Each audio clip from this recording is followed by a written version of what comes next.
Nietzsche and morality, the higher man and the herd. Break free from the herd. What if the so-called good person is a silent danger? We grow up with a clear definition. Being good means not harming anyone, knowing how to sacrifice, being obedient, and living for others. But what happens if all of those things, what we call morality, are actually barriers that prevent us from ever reaching the highest version of ourselves? Nietzsche once wrote, "What if in the very essence of the good man there lies a degenerate trait, a kind of poison A sedative that makes life more bearable, but also smaller?" That question isn't meant to insult those who live kindly. It's a warning. Sometimes, the very kindness we are taught ends up making us abandon our inner strength, suppress our willpower, and give up on bigger dreams for our lives. In modern society, most of us adopt moral values unconsciously, as if they're obviously right. We learn to avoid trouble, to choose the safe path, to sacrifice ourselves for others, without even knowing why. But is that truly virtuous? Or just an escape from the self? How many people have quietly abandoned their dreams just because you shouldn't be selfish? How many have imprisoned themselves in the mold of being good just to avoid criticism? Perhaps the truth is hard to hear. Sometimes, what's seen as good leads us to live a life that isn't truly ours. And if that's the case, then morality ceases to be a guiding light. It becomes a golden cage. Beautiful. But limiting this isn't a rejection of morality, but an invitation to look deeper. You live a good life. But good for whom, and does that goodness actually make you freer and stronger? When morality turns against life, and you don't even notice morality, in common perception, is a compass that guides humans toward what is right, beautiful, and noble. But Nietzsche believed that Western morality, for over 2,000 years, has in fact been a form of anti-nature, a value system created to oppose our instincts to live, to grow, to rise. Why is that? Because this morality wasn't designed to elevate humanity, but to make everyone the same, easier to control, easier to conform, easier to live among the crowd without questioning oneself. It's a kind of morality that encourages ease, suppresses personal will, and treats inner power as something dangerous that must be subdued. Traits like strength, pride, and creativity are often labeled selfish, arrogant, or blameworthy simply because they don't sit well with the masses. Nietzsche called this morality the very thing that causes people to live for the present while losing the future. It makes us feel more comfortable, less dangerous, but also smaller, more cowardly. When the life instinct is bound by duty and blind obedience, people may live rightly but not authentically. That righteousness makes them stop listening to their inner voice, stop trusting their desires, and eventually feel empty inside the very goodness they were taught to follow. Worse still, this morality doesn't just shape behavior, it infiltrates the psyche, turning obedience into part of one's identity. When you no longer dare to do anything outside of social norms, not because you believe it's wrong, but simply because you fear judgment, you're no longer living as a true self, but as a reflection of others' expectations. So the real question is, are you living authentically or just living correctly? Morality, if it doesn't make you stronger, deeper, and more truthful, might no longer be light. It could be fog that keeps you from finding your own path. And awakening begins the moment you dare to question what was once deemed unquestionable. Two kinds of people. One lives truly. The other blends. In Nietzsche didn't see humans as a homogeneous group. He divided them into two types: those who live in alignment with a higher inner self, and those who dissolve into the crowd, living by borrowed values. He called these two groups the higher man and the herd. The difference between them lies not in social status or knowledge, but in the depth of their life purpose and their honesty with themselves. The higher man isn't always a brilliant genius. He may be an unknown artist, a silent laborer, or an eccentric nobody understands. But they share one thing: they live for a purpose greater than themselves. Beyond the short span of a single life, they act not for rewards, not for agreement, but for an inner value they cannot ignore. They are like those who plant trees knowing they'll never sit in the shade. They are not in a hurry.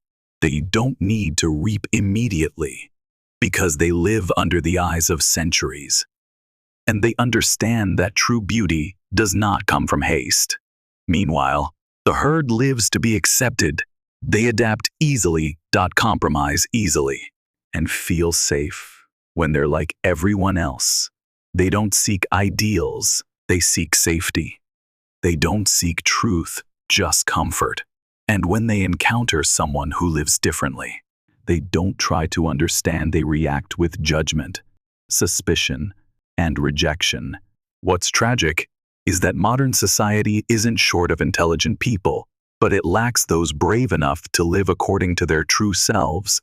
And day by day, the herd grows stronger, not because they're more powerful, but because they are more numerous, more agreeable, and louder. But greatness doesn't need validation from the majority. It needs only one thing: that the one who holds it dares to live truly in a world that encourages blending in. Daring to live differently is the deepest act of freedom. You don't have to be a genius, just live for a purpose greater than yourself in Nietzsche's view. Not everyone in the group of higher men is a blazing genius or creator of timeless masterpieces. Greatness isn't measured by fame, but by the depth of one's purpose and the strength of one's commitment to a chosen path.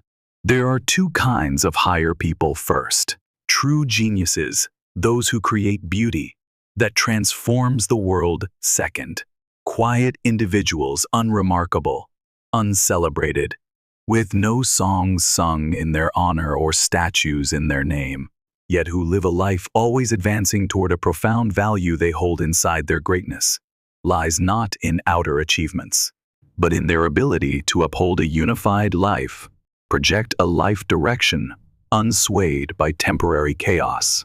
They don't live to harvest immediate results. They don't plant trees to enjoy the fruit themselves. They are willing to be a silent link in the chain of history, as long as the values they live for can leave something behind for the next generation. It's not blind sacrifice. It's a profound awareness of life's length, extending beyond the narrow self. Nietzsche once said, "Modern people no longer want to plant trees that take a century to grow, because they only want to pick the fruit now that reflects a shallow, rushed, and weary life, lacking depth and timeless vision." In contrast, the higher man lives as a keeper of the flame, not to shine, but to pass it on. The key point is this: to live greatly doesn't mean being great in others' eyes. It means not betraying the deepest ideal within your soul, even if no one understands, even if the world doesn't care. They still live as their soul calls them to, and that very act is what gives them strength, even when everything else falls apart. So no, you don't need to be a legend, but if you live with a purpose greater than yourself, you already belong to the rare few who do not merely exist, but truly live. True beauty begins when you dare to stand alone, in a world where everyone tries to blend into the crowd to be accepted, to be loved, to avoid being seen as different. Standing alone, living differently, is not only difficult, but often seen as a mistake. But to Nietzsche, it is the clearest expression of greatness, because the higher man is the one who dares to remove himself from the collective noise to hear the true sound of the soul within. Greatness, he wrote, demands 4 things from a person: nobility, the capacity to endure solitude, the courage to be different, and the will to live independently. These are all things that modern psychology often avoids, because being alone too long scares people, being too different leads to exclusion, and being independent makes one a target for judgment. Yet the higher man cannot live any other way. He doesn't seek agreement, doesn't bow to the crowd. He doesn't try to stand out, but simply cannot pretend. He carries within him a higher standard, an ideal he cannot abandon, and a soul that knows truth does not need approval to have worth. The higher man is not immune to pain. He feels the loneliness, the skeptical glances, the insecurity of being misunderstood. But it is within that solitude that he builds inner strength. Only when there's nowhere left to lean on does he learn to stand firmly on his own. Nietzsche once said, "The higher man possesses an internal justice that cannot be shaken by praise or blame. He has moved beyond the fragile ego that needs validation. And when he no longer requires confirmation from the outside, then he is truly free." This is not a cold ideal, on the contrary. It is a profound form of love for the self, a reverence for one's being. It allows a person to live not to please, but to be truthful, not to be understood, but to never lose the sacred essence within. If you've ever felt alone simply because you were different, perhaps you are on the right path. And if you dare to keep walking it, even if no one walks beside you, you have already touched the beauty Nietzsche called beautiful because of absolute loyalty to oneself, without needing to prove it. The last man, a symbol of a humanity lulled to sleep. Nietzsche once sketched a terrifying image for the future of humanity, the figure of the last man. He is not evil or wicked, but represents a way of living that is becoming the norm. No ambition, no suffering, no depth, only comfort, convenience, and repetition. A thoroughly mediocre human being, incapable of dreaming beyond himself. The last man symbolizes modern society, living for safety, working to consume, avoiding risk, and fleeing any sense of inner unrest. He no longer feels deeply, no longer endures spiritual tension, and therefore has no reason to grow within him. All that is vital has been dulled by comfort, pain, as well as joy, passion as well as despair, a soul so stabilized that it becomes numb. The morality he worships is the morality of ease. Every form of strength, individuality, pride, or transcendence is seen as dangerous, toxic, or immoral. In such a world, no one is allowed to rise above, not out of compassion, but out of fear of the extraordinary. It is a world where normalcy is sanctified, and greatness is extinguished before it ever begins. What concerned Nietzsche wasn't the ferocity of the strong, but the stagnation of the weak, becoming standardized. Because when everyone chooses the easy path, no one dares take the hard one. When everyone lives just enough, aspiration is mocked, and when no one feels deeply enough, no one can truly love. To Nietzsche, the image of the last man is a warning that if humans continue fleeing from depth, from discomfort, from inner disruption, they will cease to be human, becoming only safe, predictable, and ultimately meaningless versions of themselves. This isn't just philosophical analysis, it's a wake-up call, because perhaps we are already living in an age of last men, when real emotions are replaced by symbols, when ambition is replaced by short-term goals, when the will to live is replaced by mere existence. Each of us must ask, am I living as a human, or functioning as a cog in the machine of stability? Nietzsche didn't hate the last man, he pitied him, because the comfort he chooses is precisely what kills the most beautiful part within him. The silent hatred, when the weak envy the strong.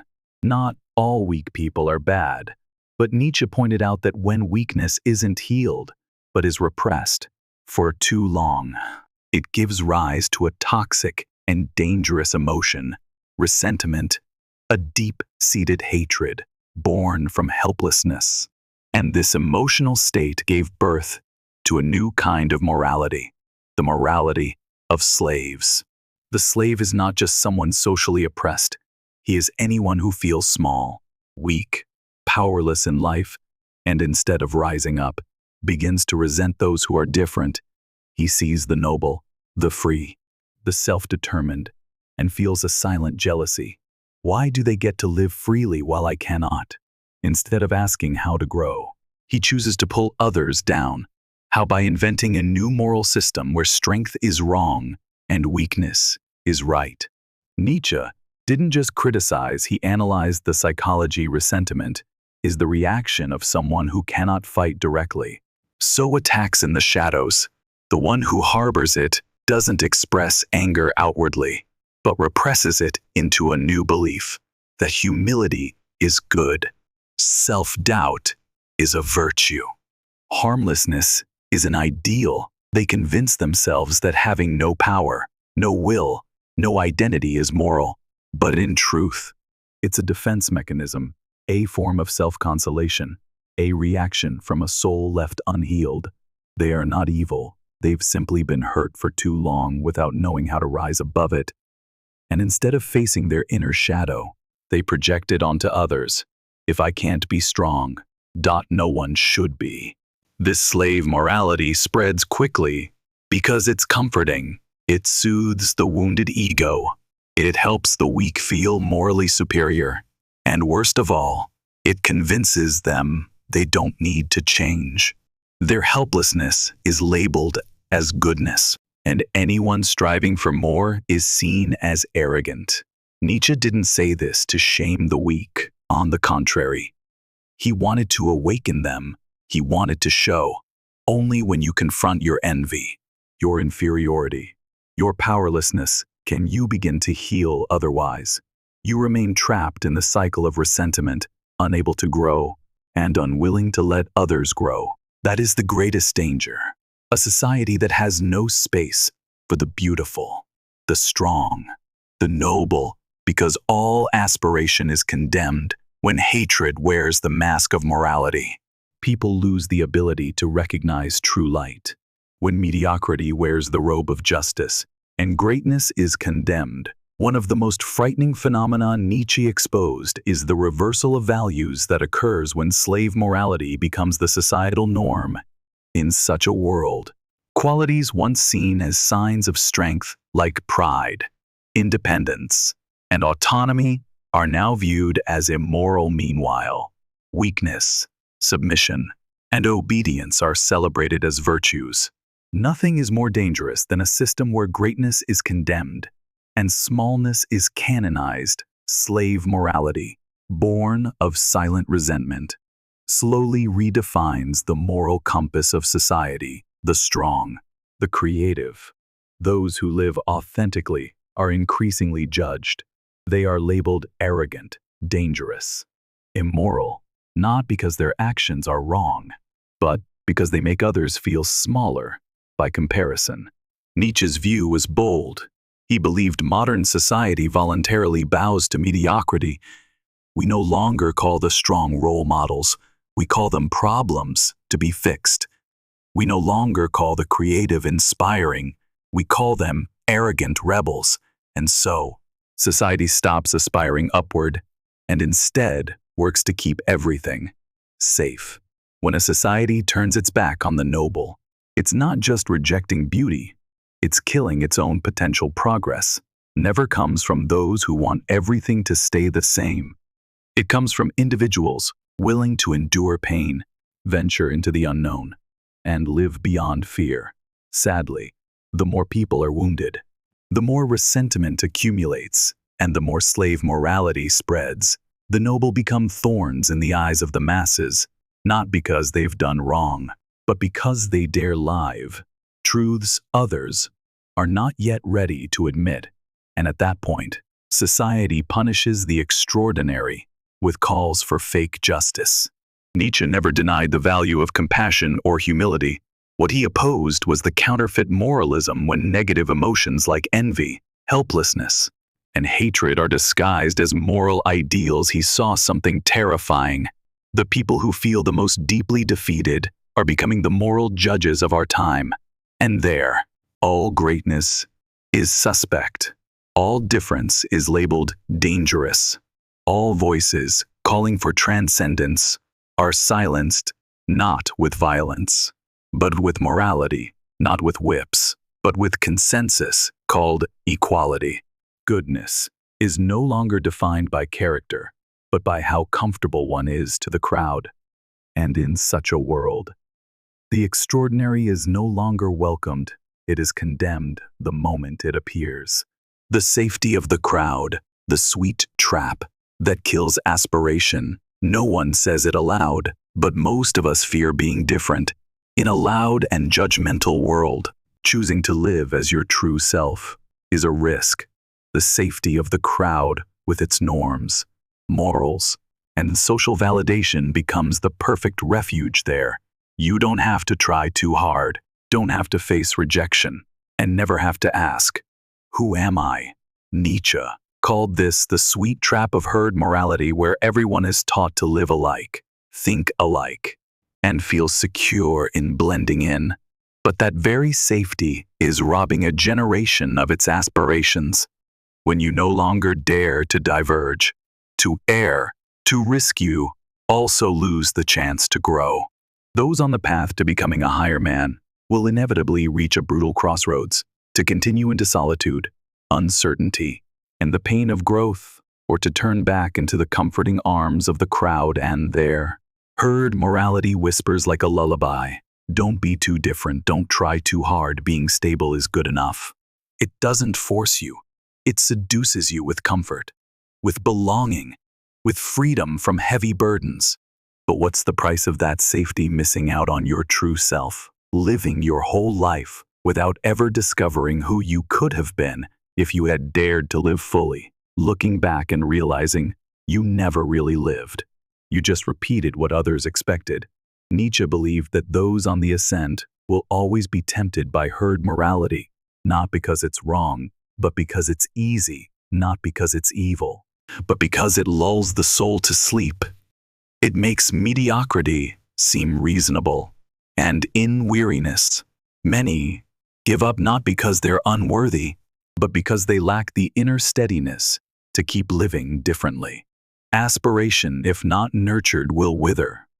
But worse still, many don't even realize they once had aspirations, having already been convinced that stability is enough. You can choose safety, but don't confuse it with happiness. Happiness doesn't come from living up to standards. It comes from feeling that you're living as a soul, with ideals, and a path of your own. And to live like that, you must be brave enough to leave the comfort zone, the place where the crowd will always open its arms, not to lift you up, but to keep you at a comfortable, acceptable, and mediocre level.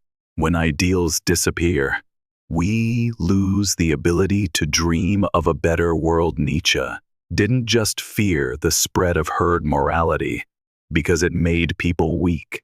What he feared more was that when such morality becomes dominant, all capacity for creativity, greatness, and idealism fades away. No one dares to dream of the extraordinary. No one wants to stand out, and so humanity loses its most precious gift, the power to build a better world through strength of spirit and deep longing. A society without people living for ideals becomes a repetitive one. It functions, but does not evolve. It consumes, but does not create value. It keeps everything stable. But beneath that stability lies a spreading emptiness. Greatness, creativity, and noble spirit cannot survive in a climate of absolute safety. They require challenge, risk, even pain. But modern society treats pain as something to avoid at all costs. And so, people grow thinner in the very way Nietzsche wrote about, thin in ambition, in thought, in spirit. No more depth, no more height, just a comfortable flatness where everyone is the same. Always on time, well-fed, but with no reason to wake up for something greater. We start calling mediocrity normal. We call a lack of inspiration maturity. We call abandoning ideals being realistic. But deep within every person, there remains a voice, faint but persistent, asking, "Am I living the wrong way?" Nietzsche wrote, "We no longer see anything aspiring upward. Everything seems to descend more comfortable, more moderate, more reasonable, but also more lifeless. And indeed, when no one dreams of a better world, that world begins to fade, decaying from within. Ideals are not far-off fantasies. They are the flame that keeps us from dying inside our routine lives. Losing our ideals is not just losing direction, it's losing the capacity to feel beauty and meaning in existence. And that is the moment when, though we're still alive, we have stopped truly being. To live authentically, you must first redefine what morality means. Nietzsche did not simply reject morality. He did not advocate for a world without order, where the strong dominate the weak. What he did was raise a question that seems almost unaskable. Is what we call morality truly right, or is it merely a default system that no one dares to challenge? For over 2.00 years, the West, and by extension, much of humanity, has lived under a moral framework that Nietzsche called slave morality, born out of weakness, hurt, and helplessness. It teaches people to sacrifice themselves, to be humble to the point of erasing their identity, to live for others, and to treat the abandonment of personal will as a sign of nobility. But Nietzsche asks, why is that morality treated as the only way? Why can't there be another morality where one has the right to be strong, to rise, to live by one's own ideals, as long as it does not trample others, a morality where individuality is not seen as a crime? To live authentically, we must first dare to re-examine the value systems we carry daily. Where do they come from? From our own lived experience, or from the programming of society? Do they make us stronger, or do they make us fear ourselves? Do they lead us to freedom, or trap us in molds too tight to breathe? Nietzsche called this process the revaluation of all values, a painful but necessary journey, in which each person begins to construct a personal moral framework, not to live recklessly, but to live responsibly with awareness. Only when you ask yourself, what truly matters to me, do you begin to break free from the invisible grip of the crowd and step onto the path of authenticity. And on that path, there are no ready-made answers, only one certainty: to be yourself. You must dare to challenge what once seemed unquestionable. True values are not for preaching, but for living fully and quietly. Nietzsche believed that the deepest values, the most noble virtues, should not be turned into preaching, because when one tries to turn what is most sacred in themselves into a rule for others, it quickly becomes dogma, empty and lifeless inner truth. If spoken too soon, too loudly, loses its vitality. He emphasized, if you possess a virtue, it is your virtue, not anyone else's. Keep it for yourself, because only when you live it fully, in silence, does it gain true power. It may sound paradoxical, but that very silence is the mark of depth. We live in an age where everyone wants to tell others how to live, how to love, what to believe. But amid the noise of righteous proclamations, people are losing honesty with themselves, because what is good does not come from shouting your values, but from quietly living them day after day, even when no one sees and no one applauds. The noble person, according to Nietzsche, does not need recognition from the world to feel worthy. They don't paint slogans on walls about integrity, nor do they need to prove they live with ideals. They need only one thing: consistency between inner belief and outward life, a silent unity between what they believe and how they live.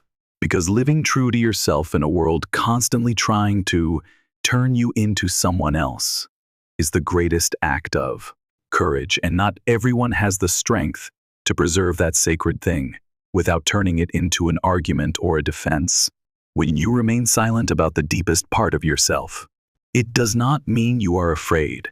It is the expression of understanding that true values do not need to be understood by others in order to exist. They only need to be lived deeply, for a long time, without betrayal, even if no one notices. In Nietzsche's world, the great person is one who protects their goodness from the crowd's intrusion not by running away, but by quietly standing firm, and from that, they become a symbol not because they preach to others, but because they are fully themselves. Not everyone wants to heal the world.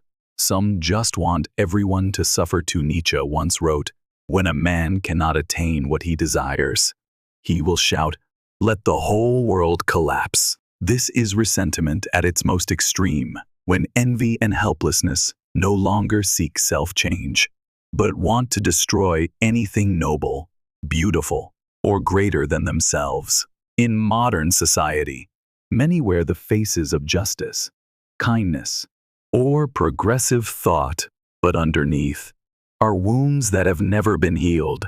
They don't truly want to reform the world for the better.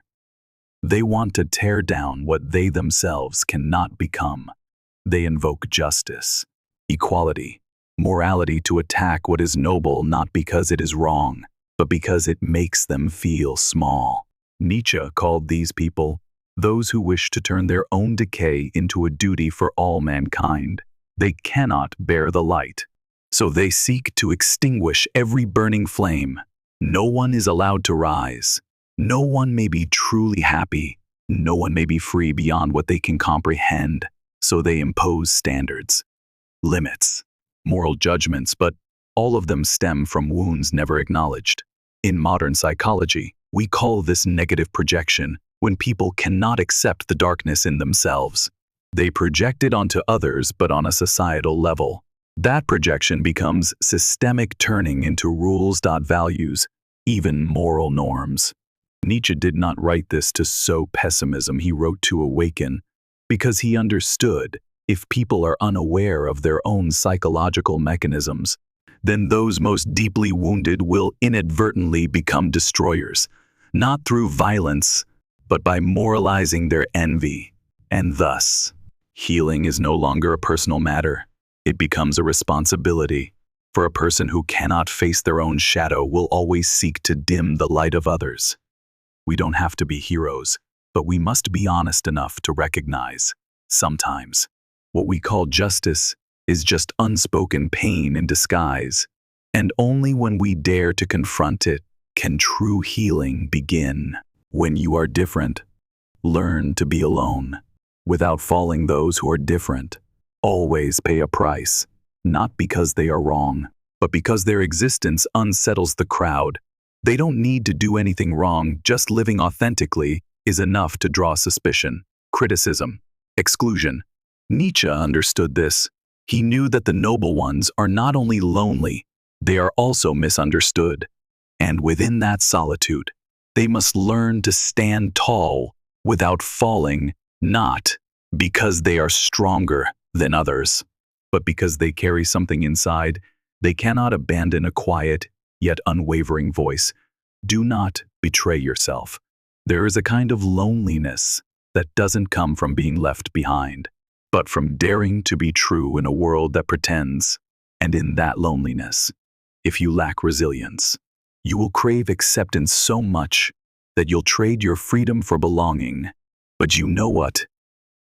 In the moment you no longer belong to anyone, you finally begin to belong to yourself.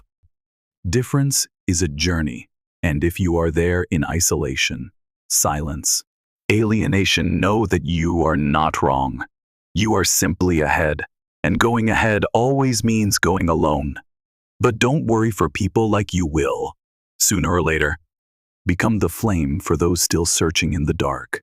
Awakening happens when you choose greatness, even if no one supports you in this world. Greatness does not come with applause. It arrives quietly when a person decides to live true to their essence, even if no one stands with them, when they refuse to compromise, refuse to live beneath what their soul longs for, and accept the cost of freedom. Nietzsche didn't write for the masses, he wrote for the rare ones, those who dare to live differently, who think deeply, who face the darkness within themselves to find real light. And if you've read this far, you might be one of them. Greatness isn't always about doing something grand. Sometimes it's simply about holding on to your values in a world constantly inviting you to give up. It's daring to say yes to your inner truth. Even when the price is loneliness, it's refusing to let herd morality define what's right for you. Awakening happens when you understand consensus is not the goal. Integrity with yourself is the only path to becoming who you were born to be. And that is greatness.